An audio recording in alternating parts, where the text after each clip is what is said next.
Good evening, ladies and gentlemen. I am Jonathan Lance, theater teacher at Rains High School, and we are going to be listening to It's a Wonderful Life, adapted by James W. Rogers and based on a film by Frank Capra and Peter Van Doren Stern. I would like to say thank you so much for the entire community for tuning in and listening to this broadcast. I would also like to say a hearty thank you to all of my students that have been working so hard this entire year to put productions out for the community. It's a Wonderful Life is starring Ben Gudger as the main role of George Bailey, also starring Ryan Curry as Mr. Potter. Please wait till the end of the broadcast to hear all of the cast and crew involved in this wonderful broadcast. Without further ado, It's a Wonderful Life. I wouldn't do it if I were you. Wouldn't do what?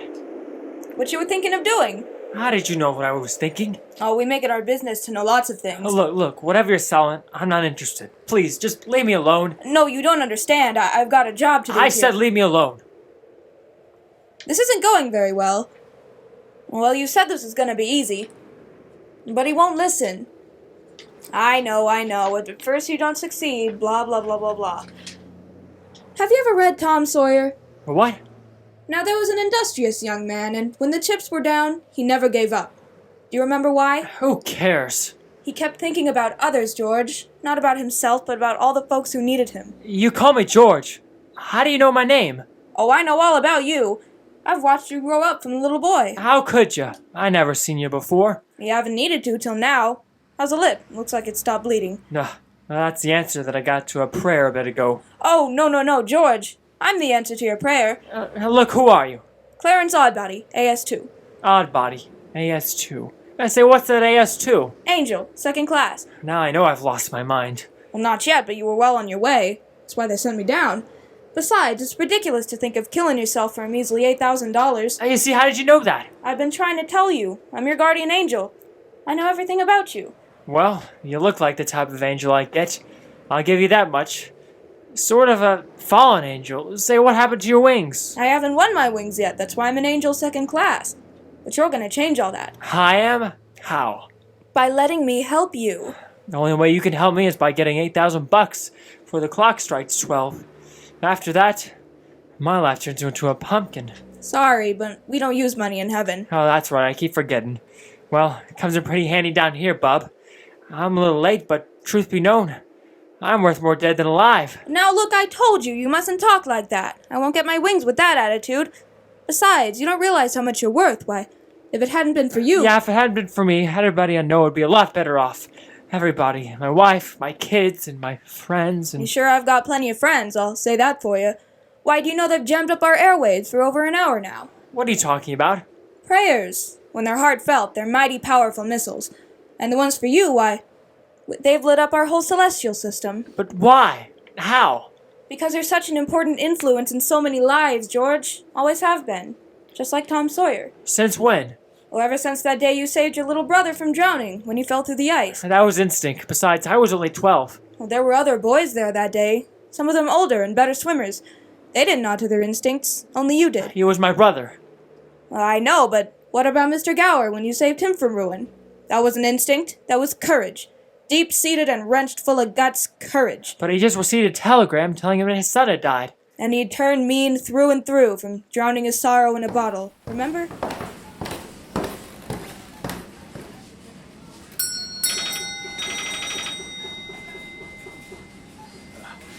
George, are you out there? Miss Bain. Oh, yeah. That shipment should have been there an hour ago. I'll send it over in 5 minutes. Where's Mrs. Bain's box of capsules? Why didn't you deliver them? I couldn't. Don't you know the Baines boy's very sick? What are you trying to play at here, young man? You're hurting my Sawyer, Mr. Gower. You lazy oafer! Mr. Gower, you don't know what you're doing. You put something wrong in those capsules. What do you mean? I know you're unhappy. You got that telegram today and it upset you. I understand that, but you put something wrong in those capsules. I'm sure you did. How do you mean? Just look and see for yourself. I tried to tell you when you were filling the order, but you wouldn't listen. But look at the bottle you took the powder from. It's not right. I swear it isn't.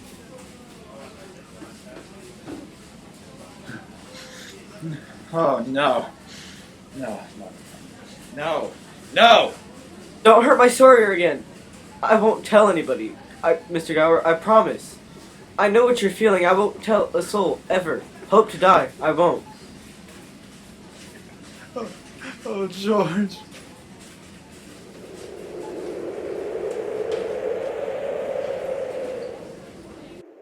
And you never did. Not to this day. That's remarkable. He always cared about young people. Gave lots of us our first job. Oh, well, he never stopped caring about you, that's for sure. Remember that handsome suitcase he bought you when you thought you were finally heading off for college? That was 1,000 years ago. May you use it in good health, George. How could I thank you, Mr. Gower? By graduating with full honors. That would make us all very proud. Fat chance. Say a bet, little brother. Haven't got the time. I'm off to my dance. How do I look? Like a goon in a penguin suit. Where's the funeral? That's enough, you two. You look nice, Harry. Of course he does. It's my tux. And what's your verdict, Aunt Tilly? Do I look good enough to eat? If you lay a hand on me, young man, I'll hit you with my purse. Aunt Tilly, I'm in love with you, and there's a full moon out tonight. Harry, that's enough. Hey, Mom. Gotta borrow the car. I have to take over lots of plates and stuff. Whose plates? Look, I'm head chairman of the Eats Committee, and we're short a couple dozen stacks. No, wait a minute, Harry. You can't take my Sunday china. That was your grandmother's, and her mother's before hers. Are you listening to me? We're all gonna miss you, George. Thank you, Violet. Say, that's some dress you got on there, Violet. This old thing? Why? It's a hand-me-down, like Harry's. Well, it sure is pretty, isn't it? George? What? Oh, the dress. Yes, it's real nice, Violet. Well, I guess I better get going. The dance starts in another half hour. Why don't you drop by later on? Just might do that. Hope you do. Goodbye now. Hey, want me and Ernie to walk you over to the school? That won't be necessary. Take care, George. Yeah, you too, Violet. Well, come on, Ernie. See you around, George. Say, Uncle Billy, where's Pop? Had to finish up a special report for Potter. The board meeting's tomorrow. I thought when Pop put him on the board of directors, he'd ease up on us. What's eating that old money-grabbing buzzard anyway? Oh, he's a sick man, George. Sick in his mind, sick in his soul, if he has one. Hates everybody who has anything he can't have. Hates us mostly, I'm afraid. After you graduate, you wouldn't consider coming back to the building alone with us, would you, George? Not me, Uncle Billy. I couldn't face being cooped up for the rest of my life in a shabby little office. I'm sorry, but the thought of spending all my life trying to figure out how to save 3 cents on a length of pipe, I go crazy. I want to do something big, something important. Well, you know, George, I think your dad and I feel that in a small way we are doing something important. You know, it's deep in the soul of a man to want to have his own roof and walls and a fireplace to sit beside on an evening. And we'd like to feel that we're helping a man get those things. But, Bill, you've got to admit that this town is no place for a man unless he's willing to crawl to Potter. Now, you've got talent, George. We've all seen it. So you go on and get yourself an education, and then get out of here if you must.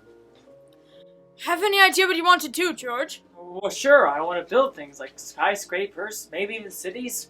It's been a dream all my life. Still after the first million before you're 30? No, I'll settle for half of that cash. Well, your Aunt Tilly and I are sure going to miss you. And I'm going to miss you all. That's for certain. Do you mind taking this into the house? Do you mind taking this into the house? I think I might walk over to the dance and drop in on Harry. Have a good time, son.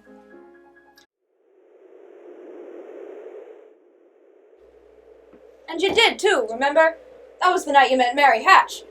Of course, you've known Mary all your life. She grew up 3 or 4 years right behind you and was always there, somewhere in the background, tagging along until one of you boys noticed and sent her on her way. But that never discouraged her. Oh no, not her or any of the girls. They all had their eyes hooked on you, especially Violet and Mary. You just never took the bait until Harry's graduation party. That's when you danced the Charleston all night with Mary Hatch until someone tripped the lock on the moving gym floor and everyone fell, or jumped into the swimming pool.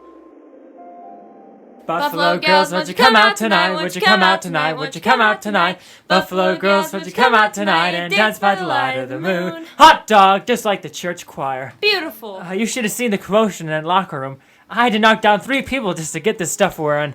I bet over half your class dipped in that swimming pool. Over half the town said it wasn't a good idea to build a gym floor over a swimming pool. I wonder who turned the key. Probably someone jealous, because you chose me to dance with you. You think maybe? Here, let me hold that old wet dress of yours. Hello. Hello. You look at me as if you don't know me. Well, I don't. You pass me on the street almost every day. Me? Uh-huh. Uh-huh. That was a little girl named Mary Hatch. That wasn't you. Do I look as funny as you do? I guess I'm not quite the football type. You look wonderful. You know, if it wasn't for me talking, I'd say you're the prettiest girl in town. Well, why don't you say it? I don't know, maybe I will say it. How old are you anyway? You can't ask that. Well, I am. 18. 18? Why, it was only last year you were 17. Too young or too old? Oh, no, just right. Your age fits you. Yes, sir. You look a little older without your clothes on. Without a dress, you look older. Younger. You just look... Oh, I'm sorry. Sir, my train, please. Pox upon me for me, clumsy lout. Your caboose, my lady. You may kiss my hand. Mary? As I was lumbering down the street. Okay, then I'll throw a rock at the old Granville house. Oh, no, don't. I love that old house. No, you see, you make a wish and you try to break some glass. You gotta be a pretty good shot nowadays with so many windows already broken out. No, George, don't. You see, it's full of romance, that old place. I'd like to live in it. And that old place? Uh-huh. I wouldn't live in it as a ghost. Now here, watch this. Right on the 2nd floor.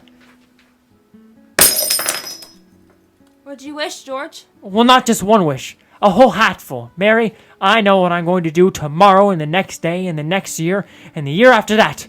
I'm shaking the dust of this crummy little town off my feet and I'm going to see the world. Italy, Greece, the Parthenon, the Colosseum, and then I'm going to college and see what they know. And then I'm going to build things. I'm going to build airfields, I'm going to build skyscrapers 100 stories high, I'm going to build bridges a mile long, and... Are you going to throw a rock? Hey, that's pretty good. What'd you wish, Mary? Buffalo gals, won't you come out tonight? Won't you come out tonight? Won't you come out tonight? Buffalo gals, won't you come out tonight? And dance by the light of the moon. What'd you wish when you threw that rock? Oh, no. Come on, tell me. If I tell you, then it might not come true. What is it you want, Mary? You want the moon? Just say the word and I'll throw a lasso around it and pull it down. Hey, that's a pretty good idea. I'll give you the moon, Mary. I'll take it. And then what? Well, then you can swallow it and it'll all dissolve, see? And the moonbeams will shoot out of your fingers and your toes and the end of your hair and... Am I talking too much? Yes, you are. Who's that? Why don't you just kiss her instead of talking her to death? What? Youth. You know, it's wasted on the wrong people, Ernie. You're telling me. Just wasted. Hey, hold on. Bert, Ernie, come back here. I'll show you some kissing that'll turn your head around. George, come on home quick. Your father's had a stroke. Pop. Mary, I'm sorry. I've got to go. Come on, George. Let's hurry. You sent for a doctor? Yes, Campbell's there now. It was nice for you to come, Mr. Potter. Well, I'd say your father was the building and loan here in Bedford Falls, George. I'd agree, Mr. Potter. Of course he wasn't a businessman, and that's what killed him. Well, I don't mean any disrespect, George. God rest his soul.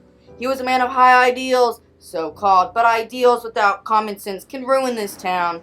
So at our next Board of Trustees meeting, I'm going to make a motion. A motion? That's right. A motion to dissolve the institution and turn its assets and liabilities over to receivership.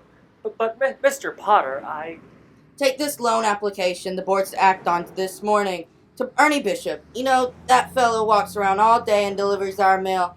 Usually late because he's always stopping to talk to everyone on his route. Well, anyway, I happen to know that the bank turned down his loan, but he came to the building and loan and we're willing to build him a home worth $5,000.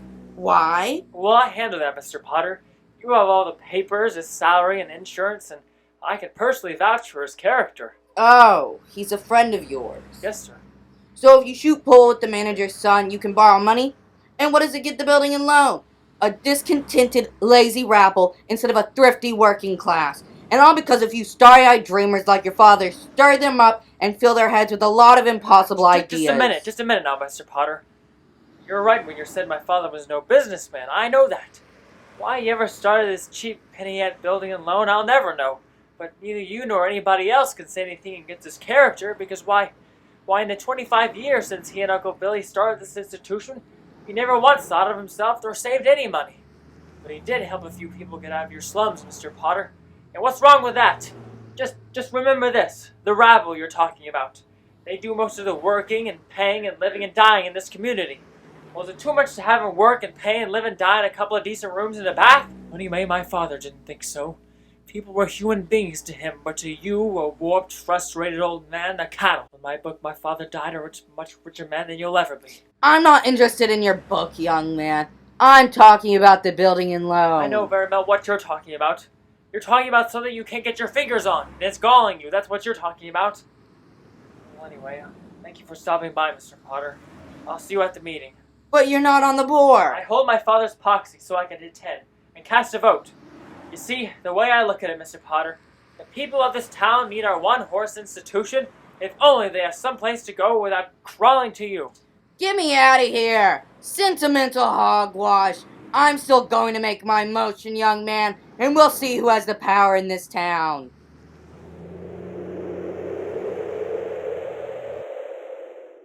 But you spoke eloquently at the board meeting that day, and they voted Potter down, remember? But on one condition I hadn't banked for. That you take over your father's place. And you did, and you turned over all your school money to your brother Harry and sent him to college. And Harry became a football star, made second team, All-American. And you got 4 years older. Give me one good reason why you shouldn't call on Mary. Sure, Sam Wainwright. Yeah, Sam's crazy about Mary. Well, she's not crazy about him. Well, how do you know? Did she discuss it with you? No. Well, how do you know then? Well, I've got eyes, don't I? Why, she lights up like a firefly whenever you're around. Oh. And besides, Sam Wainwright's away in New York, and you're here in Bedford Falls. It's all fair in love and war. Well, I don't know about war. You know, Mother, I could see right through you, right to the back of your collar button, trying to get rid of me, huh? Mm-hmm. Well, here's your hat. What's your hurry? All right, Mother, old building and loan pal, if you insist, I'll go out and find a girl and do a little passion necking. George! Now, if you just point me in the right direction. Well, this direction. Good night, Mrs. Bailey. Hello, Georgie Porgy. Hello, Val. How's business at the old-fashioned permanent wave shop? Not a tidal wave yet, but I've got some city mothers coming in, thanks to you. What gives with you? Nothing. Where are you going? Oh, I'll probably end up at the library. Georgie, don't you ever just get tired of reading things? Yes. Yes, I do. What are you doing tonight? Not a thing. Are you game, Val? Well, let's make a night of it. Oh, I'd love it, Georgie. What'll we do? Let's go out in the field and take off our shoes and walk through the grass. Huh? Then we can climb Mount Bedford up to the falls and smell the pines and watch the sunrise against the peaks. And we'll stay up the whole night and everyone will be talking and there'll be a terrific scandal. Walk in the grass in my bare feet? George, have you gone crazy? And Mount Bedford? Who would want to climb all the way to the top of Mount Bedford? It's gotta be a 10-mile hike at least. Okay, just forget about the whole thing. It was a crazy idea. You're telling me. Good night, George. Well, there you are. Hello, Mary. I just happened to be passing by. Yes, so I noticed. Have you made up your mind? How's that? Have you made up your mind? About what? Well, your mother phoned and said you were on your way to pay a visit. My mother called you? Well, how did she know? Didn't you tell her? I didn't tell anybody. I just said I was going for a walk and happened to be passing by. Well, do you want to come up and sit a minute? Well, maybe for a minute. But I didn't tell anybody I was coming here. When'd you get back? Tuesday. Where'd you get that dress? Do you like it? It's okay. I thought you'd be back in New York like Sam and Ingle and the rest of them. I worked there a few vacations, but I don't know. I guess I was homesick. Homesick? For Bedford Falls? Yeah, and for my family and, everything. Aren't you coming up on the porch? Well, maybe for a minute. But I want you to know, I didn't tell anybody I was coming here. Well, would you rather leave? Oh, no. I mean, I don't want to be rude. Then come on up. Buffalo gals, won't you come out tonight? Won't you come out tonight? Won't you come out tonight? Mary, who's down there with you? It's George Bailey, Mother. George Bailey? What does he want? I don't know. What do you want? Me? Not a thing. He's making violent love to me, Mother. Oh, you tell him to go back home, and you tell him to leave the house. Sam Wainwright promised to call you from New York tonight. There he is. Good night, George. I better get going. No, wait a minute.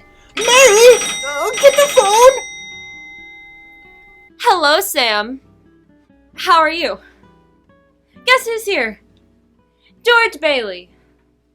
George, it's Sam. He says he wants to talk to you. Me? Hurry, it's long distance. Hello, Sam. Well, George Baileyovsky, here, fine pal you are. What are you trying to do? Steal my girl? Well, what do you mean? No one's trying to steal your girl. Here's Mary. No, wait a minute. I want to talk to you about something. Both of you. Tell Mary to get on the extension. He wants you to get in on the extension. Mother's on the extension. Here. Now we can both hear. We're listening, Sam. I have a big deal coming up that's going to make us all rich. George, you remember that night in Martini's bar when you told me you read someplace about making plastics out of soybeans? Huh? Yeah. Soybeans. Sure. Well, Dad snapped up the idea. He's going to build a factory out of Rochester. And here's the point. Mary, you're in on this too. Now, George, listen up. Have you got any money? Money? Oh, yeah. I mean, well, a little. Now, listen up. I want you to put every cent you got into our stocks, you hear, George? And I may have a job for you. That is, unless you're still married to that broken down building and loan. This is the biggest thing since radio, and I'm letting you in on the ground floor. Oh, Mary! I'm here. Would you tell this guy I'm giving him the chance of a lifetime, you hear? The chance of a lifetime. He says it's the chance of a lifetime. Now you listen to me. I don't want any plastics, I don't want any ground floors, and I don't want to get married, ever, to anyone, you understand that? I want to do what I want to do. And you're... Oh, Mary. Bert and I chipped in on this. We hope you float away to happy land on the bubbles. Oh, look at this. Champagne. Thank you, Ernie. By the way, where are you two going on this here now honeymoon? Where are we going? Look at this. Here's the kitty, Ernie. Come on, count it, Mary. I feel like a bootlegger's wife. You know what we're gonna do? We're gonna shoot the works. A whole week in New York, a whole week in Bermuda, the highest hotels, the oldest champagne, the richest caviar, the hottest music, and the prettiest wife. That does it? Then what? Then what, honey? After that, who cares? That does it. Come here. Hey, I hate to break anything up, but something funny's going on down at the bank. I've never really seen one, but it has all the earmarks of a run. Oh my god! If you have any money at the bank, folks, you better hurry. You wait here, dear. I'll just be a minute. No, George, please, let's not stop. I'll be back in a minute, Mary. What's the meaning of this, Uncle Billy? Holiday? This is what you call a pickle, George. A real pickle. Alright now, what happened? How did it start? How does anything like this ever start? All I know is the bank called our loan. When? About an hour ago. I had to hand over all of our cash. All of it? Every cent of it. And it was still less than what we owed. Holy mackerel. The whole town's gone crazy. Mr. Potter, what do we owe this unexpected visit? George, there's a rumor around town that you're going to close your doors early. Is that true? Well, not for another 10 minutes. That's our regular closing time. Well, I'm glad to hear that, George. Are you alright? Do you want me to call the sheriff? What for? Well, mobs get pretty ugly sometimes, you know? I can assure you all our customers are very polite. I'm sure, George. I'm going all out to help in this crisis. I've just guaranteed the bank sufficient funds to meet their needs. They'll close down for a week and then reopen. You've taken over the bank. I may lose a fortune, but I'm willing to guarantee your people too. Just bring your shares over to the bank and I will pay 50 cents on the dollar. I'm sure that won't be necessary, Mr. Potter. We'll take care of our customers right here. Well, just make sure you don't close your doors before 6 p.m. or you'll never reopen. Ladies, gentlemen, remember, 50 cents on the dollar. You never miss a trick, do you, Mr. Potter? Or are you going to miss this one? Now, don't panic, folks. You heard Mr. Potter. Bank will reopen in a week. But I've got my money here, George, and I'll take it now. No, Mr. Anders, you're thinking this place all wrong. As if they have the money back in the safe. The money's not here. Your money's in the Granges' houses next to yours, and in the Kennedy's houses, and next to the Mackley's house, and 100 others. Why, you're lending them the money to build, and then they're going to pay you back the best they can. What are you going to do, foreclose on them?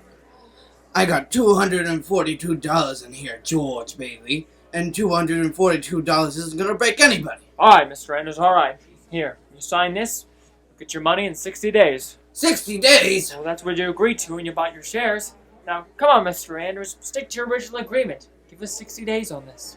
Are you gonna go to Potter's? Better to get half than nothing. Mr. Anders, Mr. Thompson, wait, please. Now listen. Listen to me.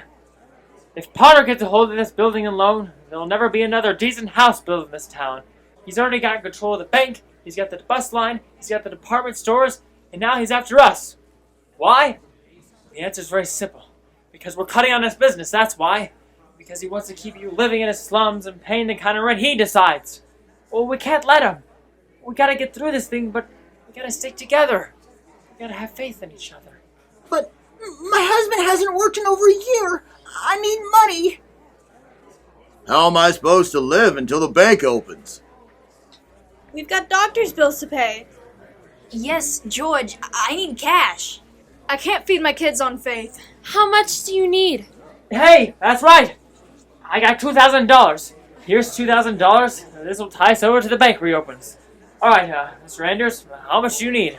$242. Oh, Mr. Anders, please, just enough to tie you over till the bank reopens. I'll take $242. Here you are. Then I'll close my account. Your account's still here. That's a loan. Oh, okay. Alright, Ernie? I got $300 here, George. Oh, now, Ernie, what'll it take till the bank reopens? What do you need? I suppose $20. $20. Now you're talking. Fine. Thanks, Ernie. Alright, now, Miss Thompson, how much do you want? But it's your money, George. Never mind that. How much do you want? I can get along with 20, all right? $20. And I'll sign a paper. You don't have to sign anything. I know you pay it back when you can. That's okay. Alright, Ms. Martini? Could we have $17.50? 17. Well, bless your heart. Of course you can have it. You got 50 cents. Here, you take over. I think we're gonna make it, George. I think we're gonna make it. So do I. Hello, Mrs. Bailey. Hello, Mr. Bailey. How's business? Booming. Well, at least you have a place to come home to. Most of the windows are broken, and the roof leaks in a place or two, but the structure's sound and there isn't a crack in the foundation. What are you talking about? 32 Sycamore. 32 Sycamore? But that's... Remember the night we broke the windows? Well, that's what I wished for, and I've been saving ever since. Happy anniversary. Happy anniversary? We've only been married an hour. 1 hour, 29 minutes, and 40-some odd seconds to be exact. Soon enough to celebrate, I would say, wouldn't you? Oh, darling, you're wonderful. 4, 5, 6. Bingo! We made it! Look, George, we're still in business. We've got $2 left. We'll pop the champagne. I say we're a couple of financial wizards. Those Rockefellers. Open the safe for these big, great, important simoleons. We'll save them for seed. Here's to Papa Dollar and to Mama Dollar. If you want the old building and loan to stay in business, you better have a family real quick. I wish they were rabbits. That's great, Aunt Tilly. Did you hear that, Uncle Billy? Rabbits. Here's to the rabbits. Rabbits!